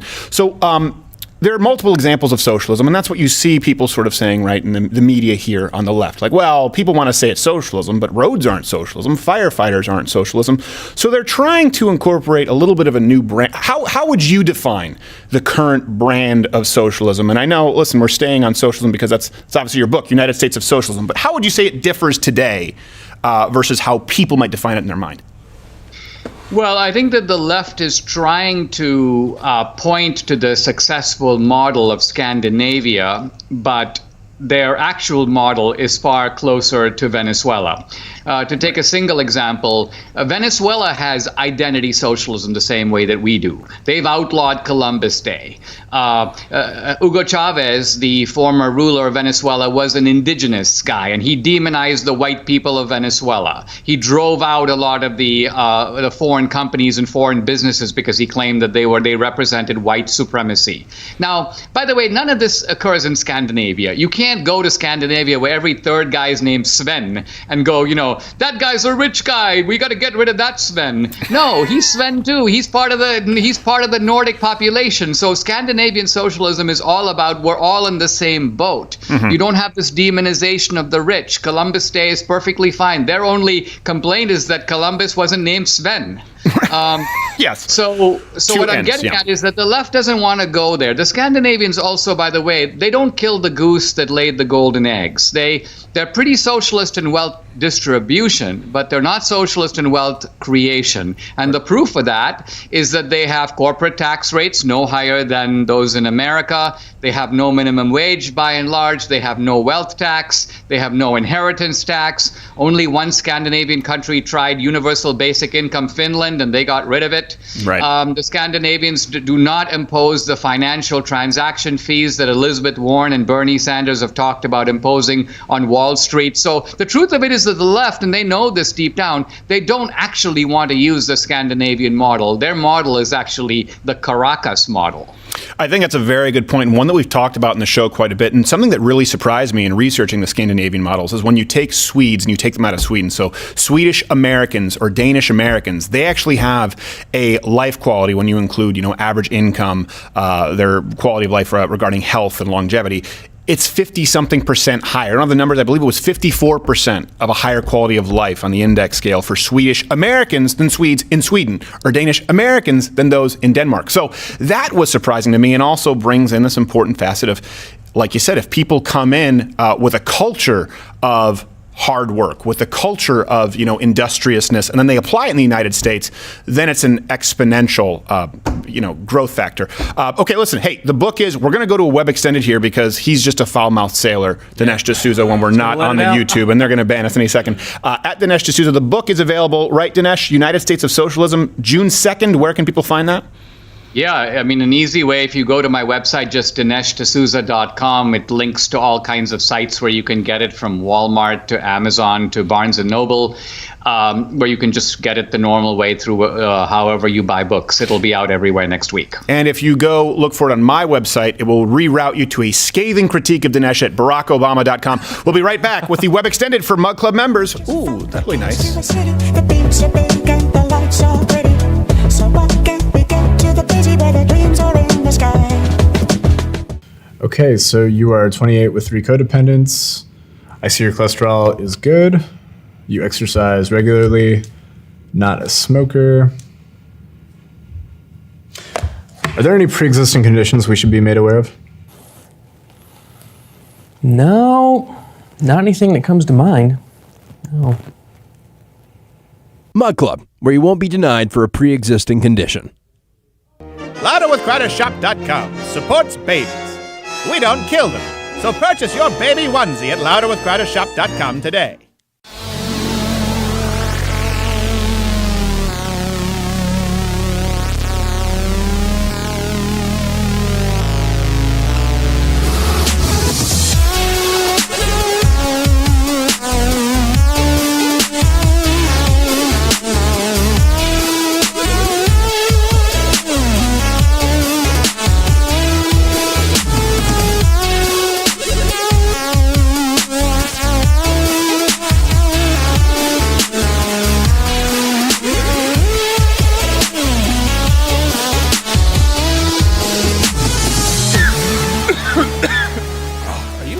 Isn't that COVID? It's not even my pipe. That's Bill's pipe. And we can see there's still tobacco in that pipe. Oh, that's not my pipe. Months old. I was trying to do like the snorkel thing with the drowning dance that like Arnold did with Commando with a reed, or what is that, a reed where it's like a hollow grass? I don't think we can do the drowning dance anymore. I think honestly, I think, and you guys can let me know, the thing with the drowning dance, and Dinesh D'Souza, there's like a 20-minute web extended, of course, for people who aren't subscribed to Mug Club. The thing with the drowning dance, it feels like it's past its prime. It's a liability physically because often someone gets hurt. Yeah. And I honestly don't think I'm ever going to top the Greg Louganis hitting the back of my head on the diving board and swimming with AIDS. And I've always felt like I'm trying to hit the high watermark again with the drowning net, but it's never there. Yeah. It's tough. Just out of grasp. All right, guys, I had another close planned for you today, like I said, some of this is pre-taped because I do have a missus in the emergency room, and hopefully fine. We don't know yet, so some of the elements today are more pre-taped than usual because I am a husband, but this is the current draft of the executive order that we have from Donald Trump on social media right now. And it could change. Though I should say that this isn't necessarily the one that's available publicly right now in the afternoon, right before the press conference when I'm taping this close. We also have some information that is a little bit behind the scenes, so I trust it. And I want to be clear about this. Monday morning, so Good Morning Mug Club, we are going to do an entire episode with my half-Asian lawyer, Bill Richmond. It'll be a Barely Legal with Bill Richmond, where we will be going through the ins and outs of this because he's a lawyer. He is. And I know I'm not a lawyer, that being said, and I really like him, I respect him. I know Ben Shapiro has tweeted about this. I think he's wrong. And I'll explain to you why. So for people who don't know about, and I want to be really, I'm not one for, even though we do a comedy show and it's entertainment, I don't really think I'm necessarily one for hyperbole. Like people are like, hey, our country's gone, Barack Obama. No, but I do think that today, in 2020, when you look at all of the issues that we run into, whether it's COVID, whether it's the impeachment, whether it's Russia, whether it's, we just talked about today, Twitter and the mob or how they present AOC, it really does come down to the ability of the American public to procure information.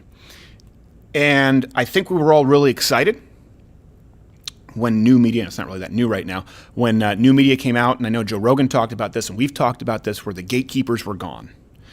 But now there are new gatekeepers and more gatekeepers than ever. Because the gatekeepers aren't just people at a network, but the gatekeepers now can be the town square. The gatekeepers have moved to the sidewalk where they're telling you what you can and can't say, because a lot of these companies, Facebook, Twitter, YouTube, they benefit from the safe harbor protection, basically treated as a public utility. It's a little more complicated than that.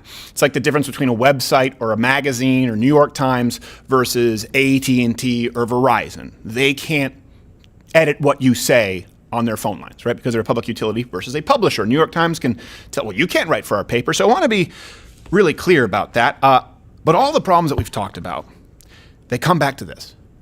They come back to the public being able to get accurate information, and there being an even playing field for people regardless of political persuasion.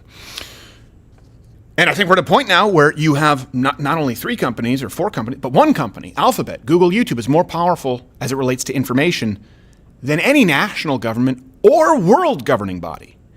You add up, Alphabet, Google, YouTube, Facebook, Twitter, far more than any government agency you can ever imagine. And this isn't the same kind of argument that liberals have tried to make about guns, and conservatives have said, well, the First Amendment doesn't just apply to the printing press, it applies to your iPhone, because again, these are companies that are benefiting from protections of being politically neutral, as though they are a digital town square. And there's been one foot in and one foot out, and we need to settle the guidelines. And that's what we've been talking about in this show for a very long time. Are you a publisher? Are you a platform? Pick one. We'll be talking next week. We have some new info coming from some of these social media companies that have been affecting what we do here. So please do subscribe, join Mug Club. That's what allows us to continue. If you don't want to, obviously you don't have to, but we don't make any money off of YouTube, and we're not able to reach some of you now in new ways that we didn't know about before. But let me tell you this. I think this is pretty good. I think this is pretty good from the president. I was worried that it could be some kind of an executive order that, would say something along the lines of, you're going to let me tweet. Come on, don't fact check me. Joe Scarborough did it. But instead, I love how you mute your mics in the close so you chuckle into the darkness. Instead, it's something that actually is trying to create a fair and even playing field. And if read the way that it is written right now, and I'm going to read some highlights for you, would apply to both the right and the left, which is what we've always wanted, by the way. I don't want a leg up. I just want to make sure that our videos, that our tweets are being shown alongside anybody else, regardless of our politics. And I want the same thing for leftists. That's why we did our video on Tulsi Gabbard and search results. So hopefully we've been consistent. So let me read some of this from you. This is the executive order, right? Executive Order CDA 230 is kind of the working title. Again, at this point, it's possible that it changes. So let me read you some highlights that I see here. Well, I guess I should read the first line, which is by the authority vested in me as, and I'm not going to do this the whole time because then it'll lose its impact. You got to set it up, though. I got to set it up. Okay, listen, excuse me. That sets the stage. Barley was dead to begin with. Very dead. He was so dead, that's what they told me. He was unbelievably dead. By the authority vested in me as president, by the Constitution and the laws of the United States of America, including the Federal Property and Administrative Services Act of 1949, as amended, 40 U.S.C. 101 and 12. That's a lot of numbers, folks. It is hereby ordered as follows. And there's a lot of information here regarding free speech being the bedrock of American democracy. I encourage you to read all of this. This, by the way, more than the Green New Deal. One topic. At least more than 5. Yeah. So it's not a new Al Pacino movie and social justice for all. This is actually just about one topic, social media, and it's more than the Green New Deal. Wow. Nuance. So much nuance. So here's what stuck out at me. And again, Monday morning, 9 a.m. Or 10 a.m. Eastern, we'll be doing an entire episode, Good Morning Mug Club, Barely Legal, with Bill Richmond. He's a great lawyer. Thank God he's on our side. Online platforms, however, are engaging in selective censorship that is hurting our national discourse. Tens of thousands of Americans have reported, among other troubling behaviors, online platforms flagging content as inappropriate, even though it does not violate any stated terms of service.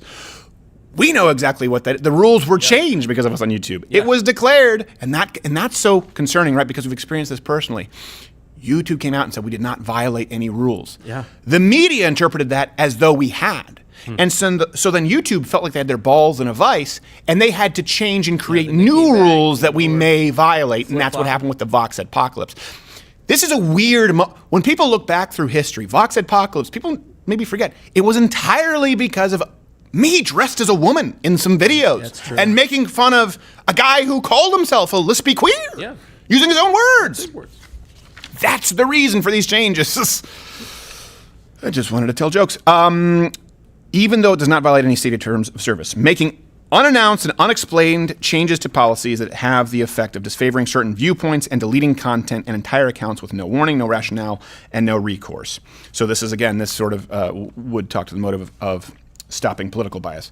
Later on down here it says, several online platforms are profiting from and promoting the aggression and disinformation spread by foreign governments like China. Google, for example, which is how you know he was very involved in this, because it's vague. It's vague. Several online platforms. Well, I don't know. Who do you think it is? I'm not going to say who it is. Who do you think it is? China, Google. Then it goes right into Google, for example, created a search engine for the Chinese Communist Party. We just talked about that yesterday. It's like someone's listening. Which blacklisted searches for human rights, hid data unfavorable to the Chinese Communist Party, and tracked users determined appropriate for surveillance. Again, we're talking about the rationale behind this bill, stopping a foreign agent from promoting propaganda, and American companies that are more powerful than the American government, mind you, being complicit in that. That's necessary, in my opinion, legally. If we're going to talk about Russia, you've got to be just as concerned about algorithms on YouTube, auto-deleting comments that aren't these aren't comments that called someone a head. These are it wasn't like, oh, some guy or whatever, which, determine your racist term here. These were comments that were specifically targeting the Communist Party of China that were automatically deleted. Let's be really clear. It's not about race. It's not about offense. It's about the most powerful entities in the history of mankind being complicit with one of the most evil governments throughout the history of mankind. It's a necessary order. Let me see. Let me go through this. Sorry. A little intense with my wife in the emergency room. Section 2. Here's prominent among those rules is the immunity from liability created by Section 230C of the Communications Decency Act. Section 230, 47 U.S.C. 230. It is a policy of the United States that the scope of immunity should be clarified. Now, what does that mean? We're talking about safe harbor. Again, that goes back to publisher or platform. And what we've talked about when we've had people on this show, we've had lawyers, we've had guests, I said, all I want them to do is pick a lane. Are you a publisher or are you a platform? If you say you're a publisher, you have the right to edit whatever you want. If you say you're a platform, and your currency, by the way, as a platform, is your user base, and it's predicated on the idea of a massive user base of billions of people, and the only reason they're there is because they feel that it's free and open communication, then you're not the New York Times. Then you're not the Washington Post. Then you're not louderwithcrowder.com. You can't make those decisions for individuals. Let me keep going here because there's a lot. It's a little wordy. Reads like a Trump press conference. Okay, here's a big one. But subsection 230C, number 2, qualifies that principle when the provider edits the content provided by others, subparagraph C2, specifically addresses protections from civil liability and clarifies that a provider is protected from liability when it acts in, quote, good faith to restrict access to content that it considers to be obscene, lewd, lascivious, filthy, outrageous. No. A little Johnny Cochran there. Excessively violent, harassing, or otherwise objectionable. The provision does not extend to deceptive or pretextual actions restricting online content or actions inconsistent with an online platform's terms of service. When an interactive computer service provider removes or restricts access to content and its actions do not meet the criteria of that paragraph, it is engaged in editorial conduct. By making itself an editor of content outside of the protections of this subparagraph, we're talking about, again, safe harbor, we want to be clear, such a provider forfeits any protection from being deemed a publisher or speaker, which properly applies only to a provider that merely provides a platform for content supplied by others. It is the policy of the United States that all departments and agencies should apply Section 230C according to the interpretation set out in this section. That's important. That's about as important as it gets. YouTube, for how many years? What content did you create? Twitter? Facebook? I know you've got a couple series now, YouTube, like Scare PewDiePie, which you had to get rid of because he had an offensive Twitchy stream, which we'll get into in a second. It didn't even happen on the platform. You didn't build your sites up by creating content. You're not like even a Netflix. You're not like NBC, ABC, or CBS. You're not. You were like the Church Bulletin, who people paid a little commission to be on that bulletin effectively at that point, or to withdraw from the bulletin. You ran some ads on the bulletin. You ran some guy selling guitar lessons with a little phone number that you pull off on the bulletin. That's important because now you have to decide, do you want your entire business model, YouTube, to be your original series? Good luck. Or do you want to continue benefiting from the protections that not everyone, but a lot of you have exploited? Okay. And again, it's clarifying the taking down in good faith and how it's an inconsistent application of the terms of service. National Telecommunications and Information Administration, NTIA, shall file a petition for rulemaking with the Federal Communications Commission. I didn't use the plural. Yeah, you didn't. I was getting into character too much with eluding the target. Communication Commission. What? I don't like S. It's a burden. Got to add S's and I got to add EDs to what am I, retired? She'll file a petition for rulemaking within the Federal Communications Commission requesting that the FCC expeditiously, can we get Half Asian Bill is done, propose regulations to clarify the conditions under which an action restricting access to or availability of material is not taken in good faith, deceptive, pretextual, inconsistent with the provider's terms of service, the result of inadequate notice. That's important. That addresses shadow banning. Yeah. In other words, let's say there's a hypothetical scenario where someone puts out a highlight reel of everything offensive that maybe you said, which I'm so glad that they used up all their powder. Should have kept some dry. To try and get rid of you, and it's not a violation. But then, without properly notifying you, there are changes made to your channel algorithmically. Or for some reason, maybe, let's say Twitter isn't showing your tweets to people in the timeline who've chosen to follow you, despite the fact that that always used to be the case, and they haven't sent you proper notification. In other words, if anyone out there is being treated differently on any of these platforms, and it can be verified, and you've not been notified, again, that's a problem. I think this is necessary. Result of any proposal. Okay. This is another one. The head of each executive department and agency shall review its agency's federal spending and advertising and marketing paid to online platforms. Ooh, that's a good one. Why does that sting so much? Because when we're talking about Russiagate, how many Democrats have been running ads on Facebook? How many politicians? How many people who work in the federal government or the national government on any level? How many people are using their gain, paid for through your taxpayer dollars, or a PAC? Which often happens, right? How many ads have you seen for Bernie Sanders on Facebook? How many ads have you seen for, I don't know, Gretchen Whitmer, Barack Obama? In other words, if these platforms want to pick and choose losers politically, guess what? No one involved with the United States federal government can be advertising because we can't be giving you money. That's not allowed. That goes back to propagandist Chinese Communist Party. So is Russia the biggest concern? Okay, let's make sure there's no Russia and no Biden ads. Want to play by those rules? I think it's necessary. What do we have? This page is empty, mostly boring. Section 5, State Review of Unfair Deceptive Practices. The Attorney General shall establish a working group regarding the potential enforcement of state statutes that prohibit online platforms from engaging in unfair and deceptive acts and practices. I feel like that one's pretty self-explanatory. Then this one right here says monitoring, talking about some issues, line items. Monitoring or creating watch lists. This is something that stuck out to me, of users based on their interactions with contents or users, and monitoring based on their activity off of the platform. Now, I'm not entirely sure, but I feel like this is in here because everything is in here very purposefully, which I'm actually really happy with because sometimes Donald Trump, I almost said Barack Obama.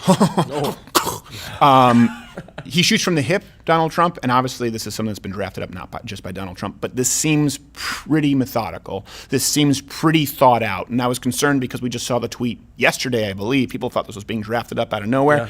This is almost a timeline of all the grievances that we've seen with social media saying, all right, that's not going to happen anymore. This isn't just coming out of thin air. So in this case, good example would be Alex Jones.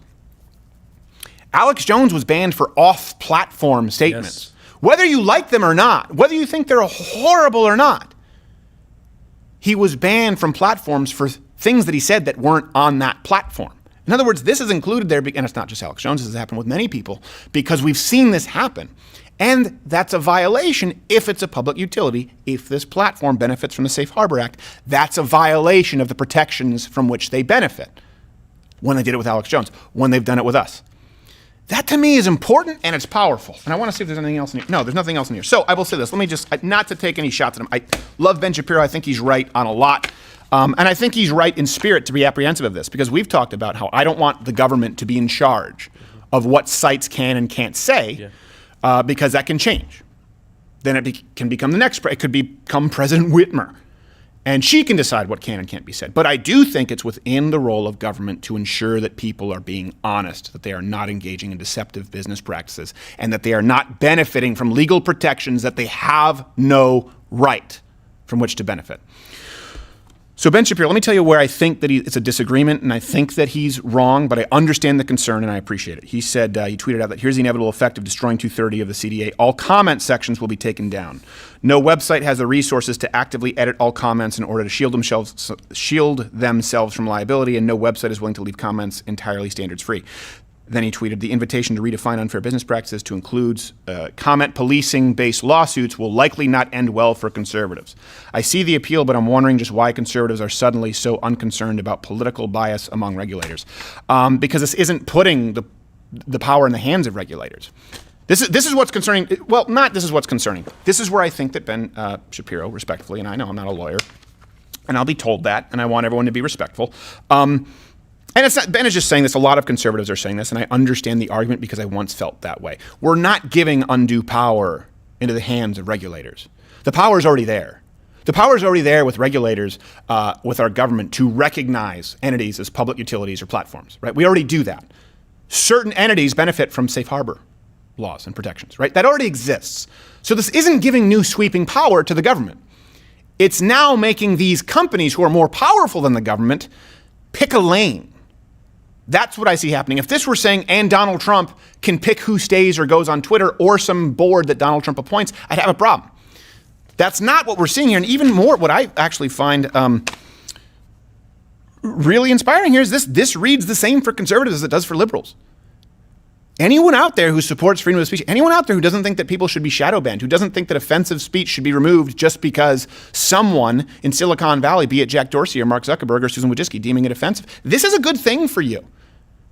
I'm more concerned about them having unfettered power, which is what they have right now. And the government has this current power. It's about exercising it correctly and defining the parameters that have kind of been skirted. And how can you argue that they shouldn't? When especially recently, let's get rid of ourselves and the Vox apocalypse and conservatives, they've automatically edited comments critical of the Communist Chinese Party. And here's something else where I think it's wrong. This is not going to be affecting conservative websites for the same reason that it won't be affecting the New York Times or the Washington Post. And it shouldn't, by the way. I want conservatives to be very clear on this because YouTube, Facebook, Twitter, I was reading the tweets again here, them policing comments themselves is very different than, say, the New York Times or the Washington Post. Or, let me use a closer analogy. Facebook, Twitter, or YouTube deleting comments that they deem offensive is very different than a user on that platform deleting comments on their own channel. In other words, Karen can delete your COVID data that she doesn't like on her Facebook post because that's her Facebook page. That's why she has a delete button. Facebook doesn't, if they're a public forum, if they benefit from safe harbor, does not have the right to preempt Karen, as bitchy as she may be, does not have the right to preempt her decision to remove something from her personal profile. Karen can remove it. Facebook can't. New York Times can pick who publishes. YouTube can't. Washington Post can edit the comment section. LoudOathCredit.com can edit the comment section. The Blaze can edit the comment section. YouTube, provided that it's not violating actual law that we have, active threats of violence, right? Laws that have already been outlined in this piece of legislation for a while, they don't have the authority to do that. And again, I want to drive this home. New York Times is a publisher, just like an individual on Facebook. Facebook itself is not, and they benefit from the individual publisher on Facebook. The people who use the platforms are the publishers. The platforms are designed to court and benefit and monetize publishers. They are not supposed to be publishers themselves. And that is a really gray territory that's been a huge problem and has made Americans less informed, arguably, than ever before, should they choose to be. So I just think a platform, particularly one that benefits from the safe harbor, right? They necessarily, they need to be precluded. I will say this. This is the main, and then I do have to get going. And Monday we're going to do an entire, I guess, deep dive is the term now into this executive order.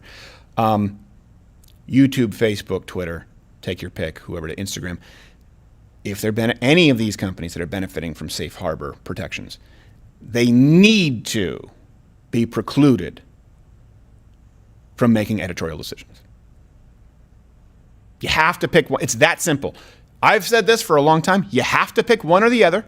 Pick your rules. Just let us know what they are. And it seems like the president is hearing us now. He's saying you have to pick one or the other. And you know what, President Trump, if you are looking to reach folks who've been championing this cause for a very long time, the largest show ever in the history of YouTube as far as a conservative program we'd be happy to welcome you. And if not, you know what? We'll take Donald Trump Jr. as well. He's great. We love him. We love to have him on the show. I bet you there. Maybe I'll send him a text with this and tweet. I'm excited.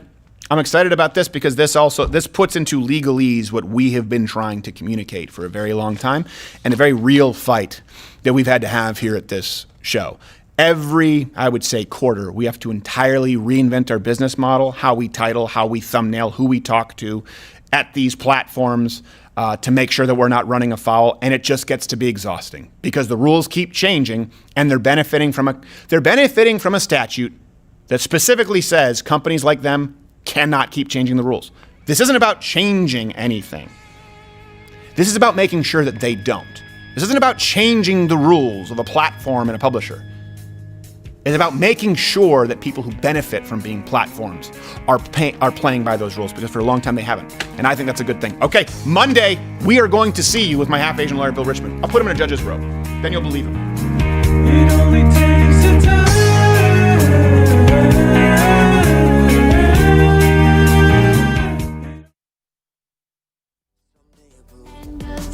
There's no time in my life without you.